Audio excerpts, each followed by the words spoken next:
اللهم رحمتك أرجو فلا تكلني إلى نفسي طرفة عيني وأصلح لي شأني كله.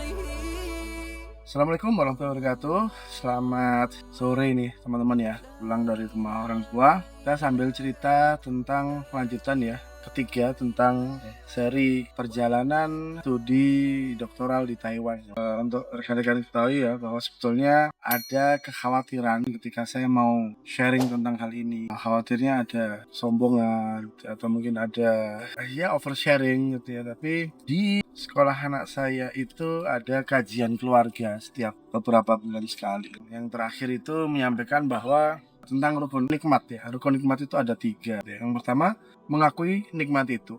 Yang kedua adalah mengakui bahwa nikmat itu dari Allah. Yang ketiga adalah menggunakan nikmat itu dengan cara yang diinginkan dikehendaki oleh pemberi nikmat, yaitu Allah.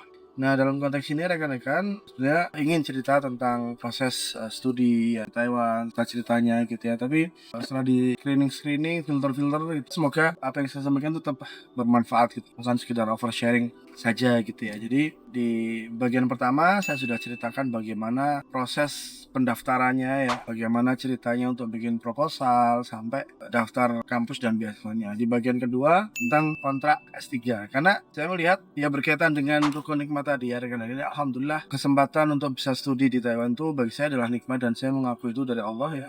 Hada min fadlika rabbi ya. Itu adalah nikmat dari Allah dan saya tidak ada andil apapun di sana, betul-betul nikmat dan karunia ya. Dan semoga dengan sharing ini saya menceritakan apa yang kiranya penting diketahui bagi rekan-rekan yang merencanakan studi S3 bisa menjadi acuan gitu. Jadi teman-teman gak harus mengalami itu. Nah, di sesi kali ini saya akan sharing tentang bagaimana pertama kali saya di Taiwan, keberangkatan sampai cari tempat tinggal di sana. Semoga ini nanti juga menjadi hal yang penting bagi rekan-rekan ya, terutama rekan-rekan akan studi di luar negeri, akan mencari tempat tinggal ya, sehingga bisa menyiapkan lebih baik sebelum berangkat dan mengajak keluarga ke sana. Baik, jadi setelah kabar yang gembira saya sampaikan kepada istri saya, kami bisa berangkat bersama.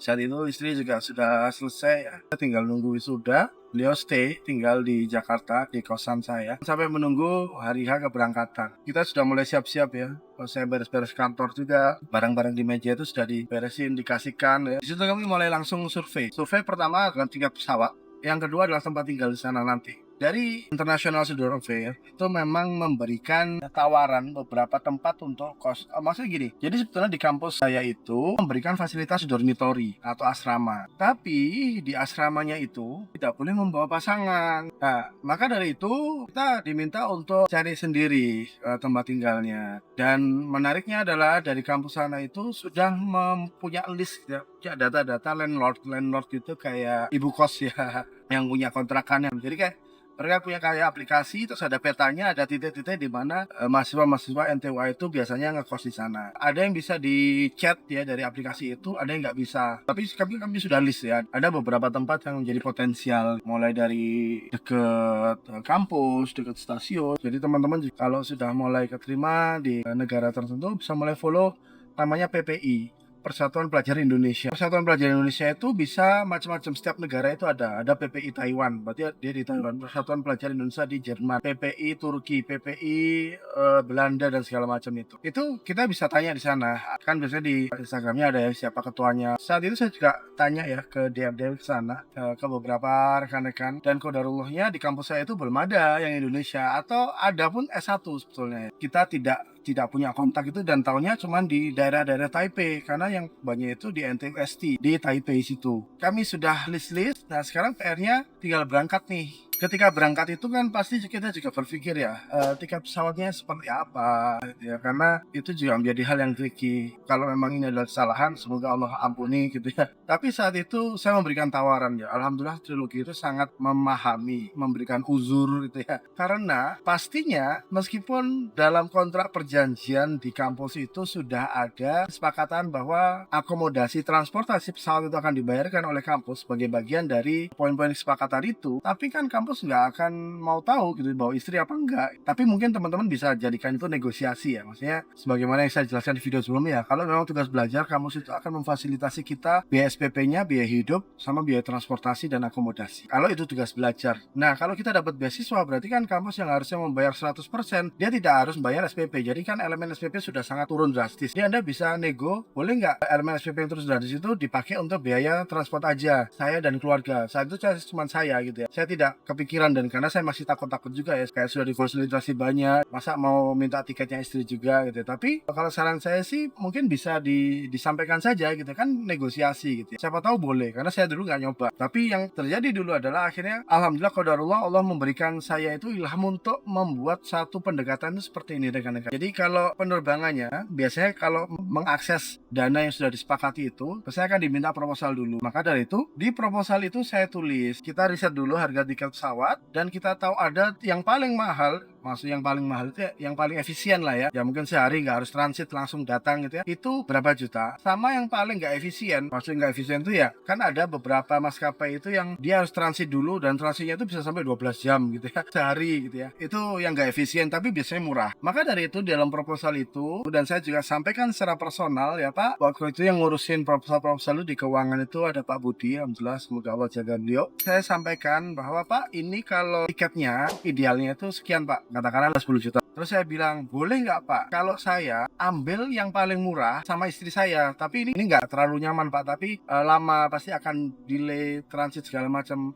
bisa berdua, dan harganya itu lebih murah daripada satu tiket itu. Jadi bisa dibayangkan ya rekan-rekan ya, ada satu tiket yang efisien, maksudnya bisa jadi dari Jakarta, biasanya sih transitnya di Malaysia ya, langsung ke Taiwan, Taoyuan waktu itu bandaranya. Itu katakanlah 10 juta. Tapi saya juga nemu ada yang cuma 4 jutaan misalkan ya. Tapi dia harus transit di Malaysia dulu dan harus nunggu 6 jam dulu, kemudian baru berangkat ke Taoyuan itu. Nah, kalau 2 orang dikali 2 berarti kan 8 juta. Berarti kan lebih murah daripada harga tiket yang ideal tadi. Dan alhamdulillah qadarullah Allah mudahkan juga. Pak Budi saya tuh bilang, oh ya Pak, diatur saja gitu ya, diatur saja. Berarti kan saya juga sampaikan di proposal, semuanya terdokumentasi dengan baik ya. Jadi di proposal juga saya sampaikan idealnya ini bisa lebih murah, tapi saya minta berdua. Maksudnya kita kan berkorban kenyamanan, tapi bisa dapat dua-duanya jalan. Dan alhamdulillah disetujui, langsunglah kita pesan tiket, kita ajukan di keuangan, pembayarannya langsung dibayarkan, dan alhamdulillah kita dapat tiket. Kita berangkat ya, waktu itu juga masih transit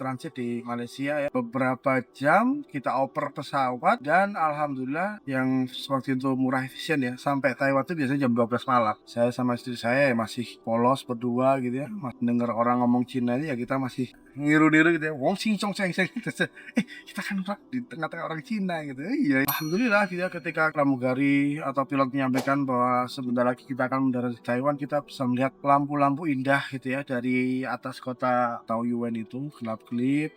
Kita turun, kita ke bandara, alhamdulillah tiba di bandara Taoyuan. Dari Taoyuan alhamdulillah kami ada kenalan, jadi ada satu tempat Mas Yusuf, itu kami kontaknya pakai Line, karena teman-teman di Taiwan itu populernya itu pakai Line. Line itu kan ada Line, Kakao, WhatsApp ya, dihubungkan ke jasa travel gitu ya untuk jemput di bandara. Karena waktu itu pertama kami juga belum berani naik taksi ya. Kita sampaikan bahwa alamat hotel kita itu di sini. Mas Yusufnya juga akhirnya menyampaikan ke temannya dijemput. Dia sudah tahu alamatnya. Alhamdulillah di Taoyuan itu di bandaranya juga ada internetnya. Jadi kita langsung kontak lagi dan sampaikan bahwa si drivernya itu nunggu di pintu apa gitu ya. Kemudian ditanya Erik, kalau Erik itu manggilnya Erik gitu ya. Kita dibantu memasukkan koper, tas, diantarlah kita ke hotel yang sudah ditentukan. Dan memang saat itu kita juga ya pasrah ya, kalau misalkan mobilnya itu tiba-tiba belokin kita ke rumah sakit untuk diambil ginjal ya, naudzubillah, itu juga nggak tahu ya. Tapi alhamdulillah kita selalu doa, kita selalu zikir gitu ya. Karena kita saat itu belum punya tempat tinggal ya, kita cari hotel yang paling murah. Hotel yang paling murah yang kalau teman-teman lihat di film-film Cina itu, hotel-hotel yang biasanya untuk gangster-gangster yang sempit. Sampai hotel diturunkan, terus kita tunjukkan ya tiket booking Traveloka gitu ya ke pemilik hotelnya, kayak bapak-bapak sepuh gitu ya. Pertama nggak ada orang karena malam-malam ya, jam 12 dibel-belin nggak ada orang. Setelah sekitar 15 menit, pokoknya lama orangnya baru keluar. Kita diantar ke kamar hotel, karpetnya merah, terus kayak ada lampu warna-warna pendar merah ala-ala mafia gitu. Ya alhamdulillah tadi ya. Naik liftnya juga lift ala-ala film-film Cina gitu ya. Oh, liftnya nggak bisa waktu itu, kita naik tangga. Terus disampaikan ke ada kamar mandi. Alhamdulillah kita sujud syukur di situ, istirahat di sana untuk persiapan esok paginya adalah kita memburu laporan dulu dan mencari tempat tinggal di sana. Jadi itu dulu mungkin rekan-rekan ya. Jadi mungkin ada yang bisa diambil ya dari cara kami untuk bisa mendapatkan tiket pesawat bersama, kemudian bagaimana kita menyiapkan tempat tinggal, dan insya Allah video berikutnya tentang gimana proses kita mencari ya tempat tinggal ya di negeri asing yang kita tidak tahu bahasanya. Semoga yang sedikit bermanfaat, semoga Allah mudahkan segala niat baik kita. Assalamualaikum warahmatullahi wabarakatuh. عن كل ضلال أعددنا بضع رسالات